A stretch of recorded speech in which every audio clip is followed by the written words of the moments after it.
Hey guys, welcome back. BDC Gara here. We're back with our weekly recap of all things Injustice. This is for the week of March 17th, 2022. The current character challenge is Suicide Squad Deadshot. That is a 1 week repeat as always. The required characters are, well, different than usual. So at normal difficulty, there's no requirement. And there's only 9 fights each ladder at normal difficulty. And so that's like all other Suicide Squad challenges. It's a little bit easier. And then after normal, on the harder difficulties, you have Deathstroke, Lobo, and Superman as the requirements. You can get at bronze, gold, and gold if you're looking at the lowest tier that they're available. Right. But, you know, if you're using the challenge reset, which we always are, it doesn't matter at all. You can get as many copies as you want with no requirements. So the passive is I Never Miss, which is all aiming minigames have a 50% bigger, quote, sweet spot to attain max damage, which will be up from 200% to 250% damage. And if a Suicide Squad member is fighting, there's a chance for an off-screen assist from Deadshot. He's got 1,450 attack and 1,250 health, last available on the 20th of May, 2021. Right. And better prizes too. Besides that, so I think all the Suicide Squad challenges so normally what you get after your second, third, and fourth and fifth ladders is bronze, credits, silver pack, and then the challenge character. Yeah. Instead, what you get is a silver pack, a gear locker, and then a gold pack before you get your challenge character, which is amazing. Great value, yeah. If you're gonna play multiplayer, a Suicide Squad week is the best week to do it because it's better rewards for less fights too. So it's a lot faster at getting you some good stuff. I mean, if you're talking about faster, I mean, do you remember when they used to require you to have challenge credits? So not only could you not, oh my god, you have characters you require, you'd have to collect challenge credits by winning fights, and then using up those credits to play the challenge. That was ridiculous. And so he's great stats. Yeah, he's got great stats, and he's got some interesting abilities too. The off-screen assist is that unblockable special. You get that laser dot sort of coming in, right, to let you know it's available, right, and then you get a free unblockable, right. He has a chance to stun on combo ender too, which is pretty good, and his combo ender counts as 2 hits, so you get double effect from gears like Ra's al Ghul's Scimitar, or Gauntlets of Azrael, or Overpowered Super. So anything with a combo ender effect, you have the potential to get twice as much from it. Yeah. And I guess I should probably mention, I mean, the bigger sweet spot, but I think less important than the sweet spot is sometimes how fast the minigame goes. Like something with a regular sort of smaller sweet spot, but the little slider doesn't move as fast is almost just as easy. But no, it's still good, and doing extra damage is still good. Yeah. But not game-changing. So that's, all right, so this is run number 3 of the challenge cycle. It's a 43-week challenge cycle. This is the 9th week in the 3rd cycle that is still missing 23 challenge characters. If the pattern holds, next week is probably Rebirth Jessica Cruz, and we have a couple clues in the store that are sort of confirmatory clues. Yeah. So this week's multiplayer reward is Cassandra Cain Batgirl, whose passive is Assassin's Ambush, which is on tag, and Cassandra Cain's attacks cause opponent to lose 25% of current health. She's got 1,150 attack and 950 health. She was last available on the 12th of August 2021. We have done 2 complete cycles of a 31 reward multiplayer sequence. We are in our sort of first week of that new cycle. Right. So it's been 63 weeks in a row, in other words, of a consistent pattern without any interruptions to that. So more than a year now. And if the pattern holds, next week should be Soul Taker Sword. Right. And you really get a sense, I mean, she's got low stats. She was one of the 2 first multiplayer sort of exclusives, along with Ares. Her combined stats, when you add up just the base attack and base health, you're looking at 2,100.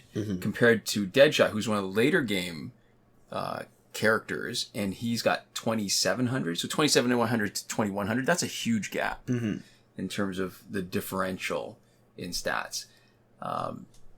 And that's, I mean, because she was so low, that's why her stats seem so low. They didn't seem that low then. They were actually pretty good when she was first released. And the other thing too is her passive is still only 1 ability, right? you look at all those gold characters that have 2, 3, depending on how you break it down. Yeah. And each one of those are potentially almost as good as this. It's one ability, and it's not even a great ability, unfortunately, because the problem is that it's current health, not total health. Right. Total health 25% would be awesome.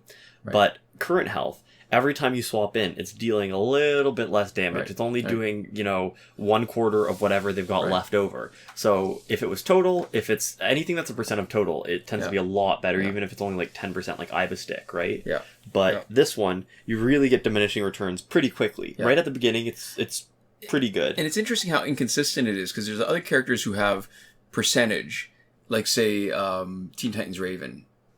Yeah. And her percentage is consistent. You can actually easily knock somebody out when if her passive triggers after doing a special. Yeah.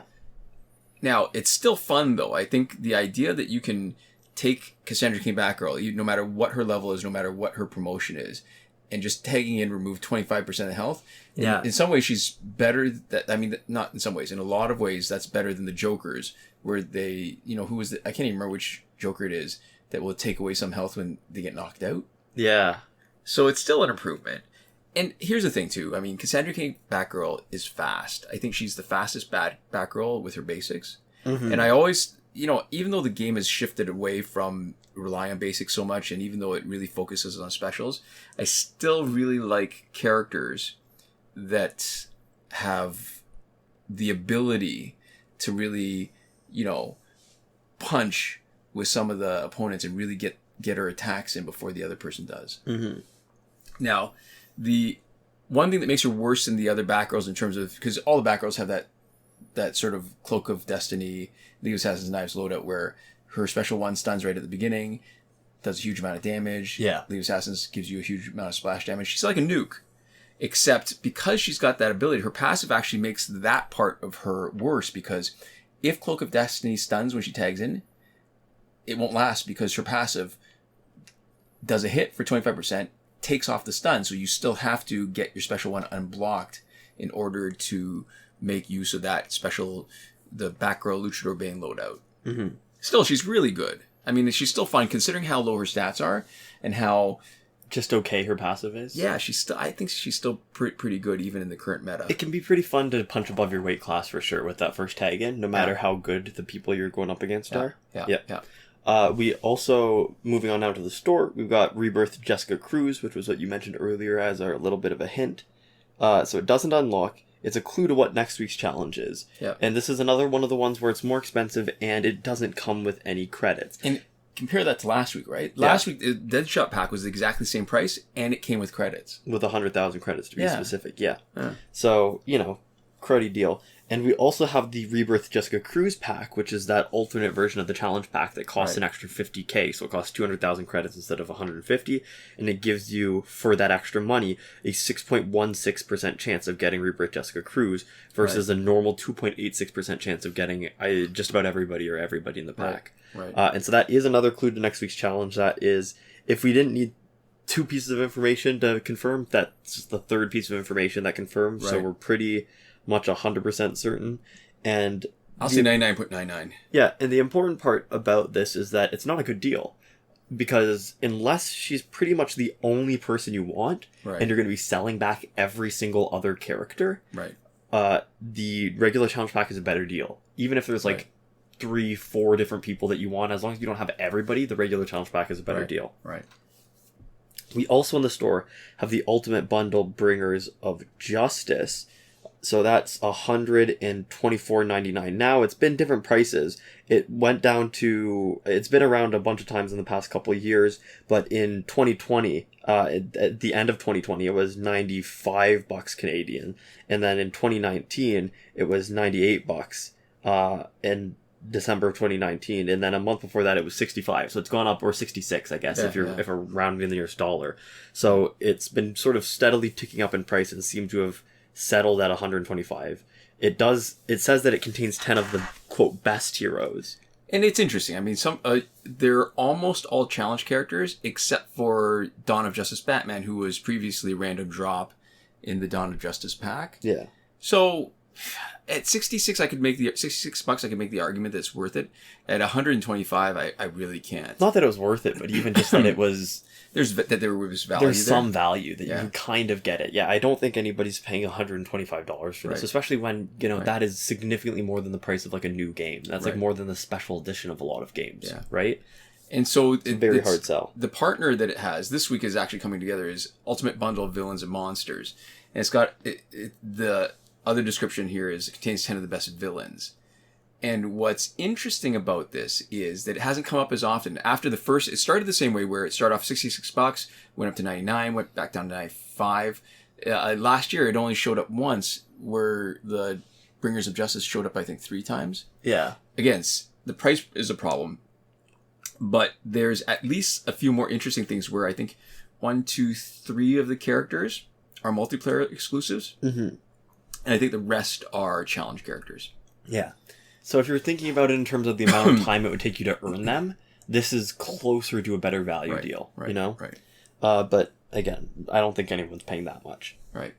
So we have the Arkham Asylum Pack 1 that's around for its 2nd week that we talked about last week. We've got the Survivor Pack, which is around for its 10th week at this point. There's the Character Bundle Batman Universe Pack, which is around for its 15th week. 22 weeks, and we have the Most Wanted pack, so we are still seemingly just accruing sort of new packs. Right. There is still some rotation, but it's... Right. There's a lot more in the store than there usually are. And then the Celebration packs, the 300 Nth Metal Celebration packs, they're all still around, so it's been 8 weeks for Joker and Shazam and 10 for Aquaman. That's a long celebration. Yeah. They got to be getting a little bit tired at this point. I know I sure am. I don't know how many more times I can celebrate these folks. I don't think they're all that they're cracked up to be if we've been celebrating them for 8-10 weeks. I don't know. A couple weeks here and there I can see. I guess we can still celebrate it. There's just less excitement because they've been around so long. In our Survivor, we have the League of Assassins gear set until the 23rd of March, 2022.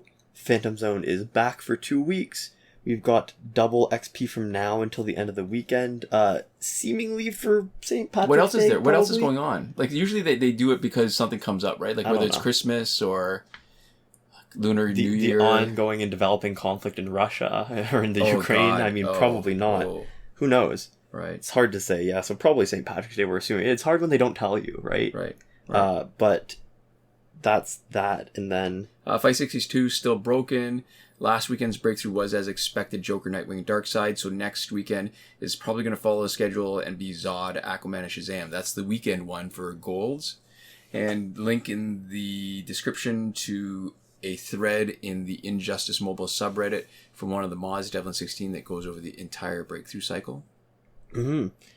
And then this is the end. So we don't go through the glitches now every video anymore. We go through them once per month. Unless something changes. At the first week of each month, yeah, unless something changes. So there's nothing new to report. If you want to hear our sort of pad or our rundown about the glitches, you can go back to our recap for the 3rd of this month, March 2022. So I will just say, though, that we've confirmed on the current challenge that with Deadshot, that the challenge reset works. Mm-hmm. Yeah, that's it. And everything else is exactly the same. So, no need to belabor the point. And to finish up, we'd like to give a huge thank you to all the lovely folks who support us on Patreon. And that would be BomboBen, Consul Peasant, and Edwoon at the top tier last word. Sinemac and Mohammed Albshaiti at the Your Message Here tier. Shawn, Farrell, Daniel Simonson, Aaron Maule, Michael DeVries, Brandon C., Irvin Ruiz, and Eddydoo at the credited level, and Chris Wolff, Scarlet, Dani, Awesomegamer 2for1, Pavu RS, Gavin, Mallott, and Isfar E at the gratitude level. Thank you so much for your support, and thanks so much to all of you for watching. We'll see you next time. Komoda.